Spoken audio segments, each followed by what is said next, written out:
शासन प्रशासन की इज्जत करते हैं, इसलिए डिस्क्लेमर दे रहे हैं। निवेदन करना चाहूंगा, कोई चैनल ना बदले। इस शो के सभी पात्र और घटनाएं काल्पनिक बिल्कुल नहीं है। अगर किसी वस्तु, व्यक्ति या घटना से कोई संबंध निकलता है तो याद रखना, चाचा विधायक हैं हमारे। इस शो को देखकर सिर्फ मुस्कुराइए, क्योंकि हमारा उद्देश्य किसी की भावनाओं को ठेस पहुंचाना नहीं है। लेकिन अगर फिर भी किसी की भावना को ठेस पहुंचती है तो आओ कभी हवेली पर। 2 trillion metric tons of rock is headed straight for them, and impact is less than 20 minutes away.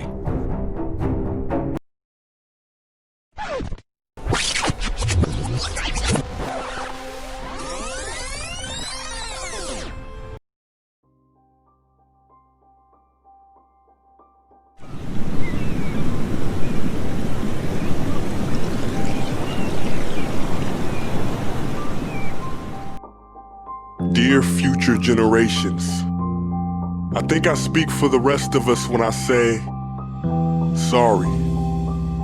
Sorry we left you with our mess of a planet. Sorry that we were too caught up in our own doings to do something. Sorry we listened to people who made excuses to do nothing.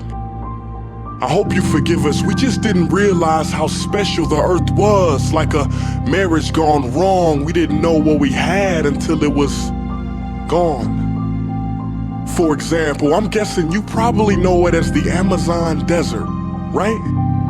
Well, believe it or not, it was once called the Amazon rainforest, and there were billions of trees there, all of them gorgeous. And oh, you don't know much about trees, do you? Well, let me tell you, trees are amazing. I mean, we literally breathe the air they are creating. They clean up our pollution, our carbon. They store and purify water, give us medicine that cures our diseases, food that feeds us, which is why I'm so sorry to tell you that we burn them down. Cut them down with brutal machines, horrific, at a rate of 40 football fields every minute. That's 50% of all the trees in the world gone in the last 100 years. Why? For this. And that wouldn't make me so sad if it weren't so many pictures of leaves on it. You know, when I was a child, I read how the Native Americans had such consideration for the planet that they felt responsible for how they left the land for the next 7 generations. Which brings me great sorrow, because most of us today don't even care about tomorrow. So I'm sorry. I'm sorry that we put profit above people, greed above need, the rule of gold above the golden rule. I'm sorry we use nature as a credit card with no spending limit, overdrafting animals to extinction, stealing your chance to ever see their uniqueness or become friends with them. Sorry we poison the ocean so much that you can't even swim in them.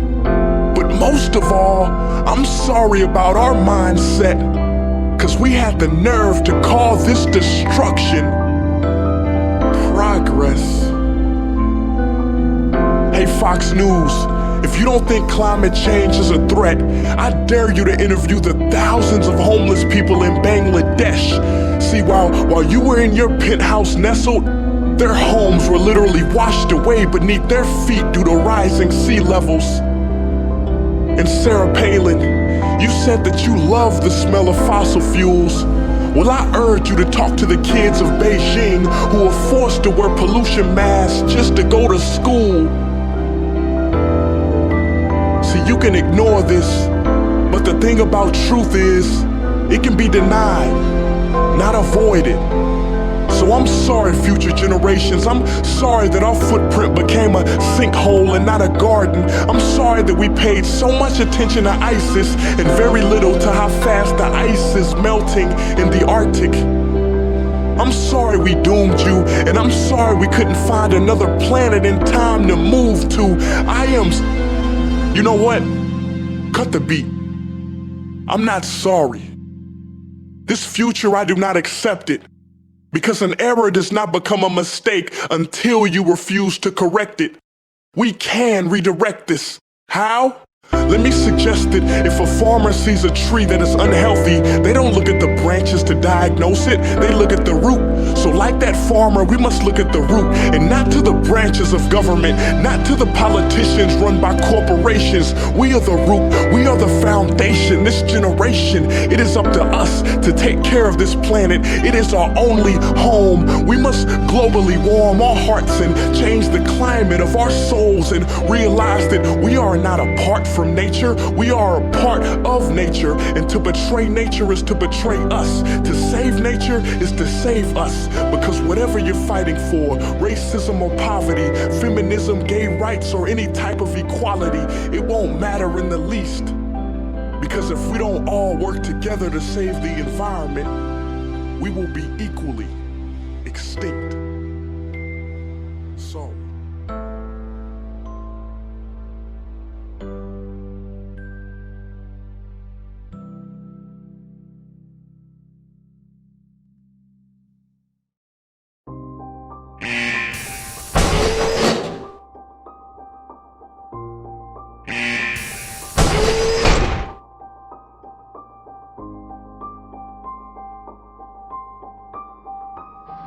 दोस्तों, आज मैं बात करने वाला हूँ उस चीज़ की जिसने हमें बनाया, जिसकी वजह से हमारा इस प्लैनेट पर अस्तित्व है, और वो है प्रकृति। जी हाँ, नेचर।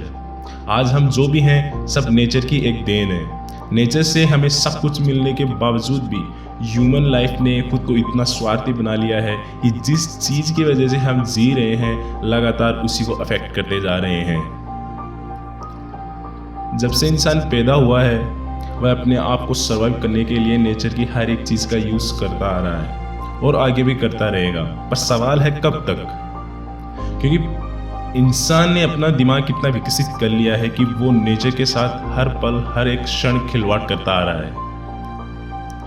नेचर ने आज तक हमें बहुत सी खूबसूरत चीज़ें दी हैं, एक रहने का माहौल दिया है, पर इसके बदले में हमने क्या दिया? इंसान इतना स्वार्थी हो चुका है कि वो अपने स्वार्थ के लिए कुछ भी कर गुजरने के लिए हमेशा तैयार रहता है। दोस्तों, मैं बात करता हूँ समय की, जब ह्यूमन लाइफ अस्तित्व में आई थी। उस समय ह्यूमन ब्रेन इतना विकसित नहीं था कि वो प्रकृति के हर एक पार्ट, हर एक फीचर्स को समझ सके। नेचर के सारे फीचर्स उसकी समझ के बाहर थे।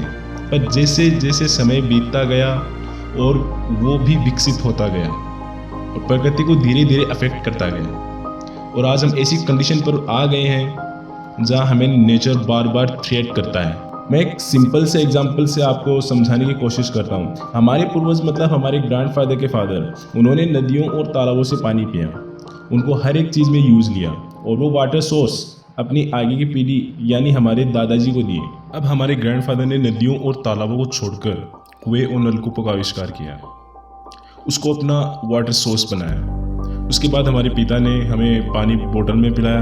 तो सोचो हमने आने वाली पीढ़ी को क्या दिया। एक दिन होगा यह कि पानी मेडिकल स्टोर पर मेडिसिन की तरह कंज्यूम किया जाएगा। उस समय इंसान को प्रकृति की वैल्यू समझ आएगी। हमने किसी भी चीज़ को नहीं छोड़ा। हमने अपने स्वार्थ के लिए मरीन लाइफ को भी इफेक्ट किया है। समुद्री जीवों को हमने पकड़ के उनका शिकार किया है। लगभग स्पीसीज जो हैं उनका एक्सटेंशन हो चुका है। These are almost verged on this extinction। एक दिन में लगभग करोड़ों मछलियां पकड़ी जाती हैं और भी हजारों प्रकार के समुद्री जीवों को ऐसे ही पकड़ा जाता है। लाखों पेड़ काटे जाते हैं। लगातार कार्बन की मात्रा को बढ़ाना, कहीं परमाणु विस्फोट करना तो कहीं जहरीली गैस छोड़ना। हमने जंगली जीवों की लाइफ को भी बिल्कुल स्मॉल कर दिया है। उनके रहन सहन, आवासीय स्थलों को विकसित करके हमने वहाँ पे बड़े बड़े टावर्स और इंडस्ट्रीज स्टेबलाइज कर ली है। इनके वाटर सोर्सेज में हमने जहर घोल दिया है। आज हर एक एक्सपेरिमेंट पहले जानवर पर किया जाता है। अगर वर्ल्ड किसी ग्लोबल पेंडेमिक से सफ़र कर रहा है तो उसे वैक्सीन की टेस्टिंग के लिए डॉक्टर्स एनिमल्स लाइफ को चूज करता है। ऐसा क्यों? क्या ये सही है? पर इंसान अपने स्वार्थ के लिए ऐसा भी करता है। इसका सबसे बड़ा एग्जांपल आज हमारे सामने है। आज पूरा वर्ल्ड कोरोना पेंडेमिक से परेशान है। We are suffering from a very dangerous situation, but हमने ये वैक्सीन की टेस्टिंग के लिए जानवरों का यूज़ कर रहे हैं। हालांकि कुछ कंट्रीज ऐसी भी हैं जो इंसान पर टेस्टिंग कर रही हैं।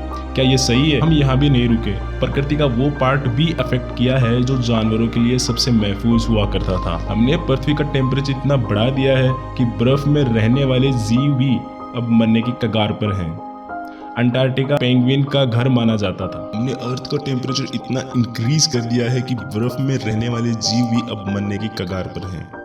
अंटार्कटिका और ग्रीनलैंड पेंगुइन का घर माना जाता है, पर बढ़ते हुए टेम्परेचर की वजह से आइस मेल्टिंग होना स्टार्ट हो चुकी है, जिससे वहाँ के जीव पर ही नहीं बल्कि समुद्र का जल स्तर भी बढ़ रहा है, जिससे हर साल हमें समुद्री चक्रवातों, सुनामी आदि का सामना करना पड़ता है, जिससे लाखों लोगों की जानें चली जाती है। इंसान टेक्नोलॉजी में इतना पागल हो चुका, मशीनी दुनिया के अलावा कुछ दिखाई ही नहीं देता। ये तो तय है कि इंसान एक दिन अपने ही आविष्कारों का शिकार होने वाला है। इंसान ने इलेक्ट्रिसिटी का आविष्कार किया, जिसके कारण आज लाखों लोग मरते हैं। इंसान ने train, plane, car, mobile phone, digital gadgets, robot और भी बहुत सी अनगिनत चीजें बना चुका है, जिससे इंसान खुद ही अपने आविष्कारों का शिकार होते जा रहा है। इंसान के आज के खान पान, उसकी लाइफस्टाइल ने उसको इतना कमजोर बना दिया है कि हर एक दिन नई डिजीज का जन्म होता है। हमारे पूर्वजों में मुश्किल से कोई लाइलाज बीमारी हुआ करती थी, जिसके शिकार से वो कई बार बच भी जाया करते थे। और आज के टेक्नोलॉजिकल वर्ल्ड में लाखों बीमारियां, जिसके कारण इंसान बेगुनाह मारा जाता है। ये सब नेचर को अफेक्ट करने के ही कॉन्सिक्वेंसेस हैं, यह उन्हीं का परिणाम है। तो ये था हमने आज तक जो प्रकृति के साथ किया, और भी बहुत है, पर हमें अभी सुधर जाना चाहिए, वरना हम अंत के एकदम अंतिम छोर पर खड़े हैं। याद रहे, अभी हमारा अंत बाकी है। तक जो प्रकृति के साथ किया और भी बहुत है, पर हमें अभी सुधर जाना चाहिए। प्रकृति अभी भी बार बार मौके दे रही है, वरना हम अंत के एकदम अंतिम छोर पर खड़े हैं। याद रहे, अभी हमारा अंत बाकी है। और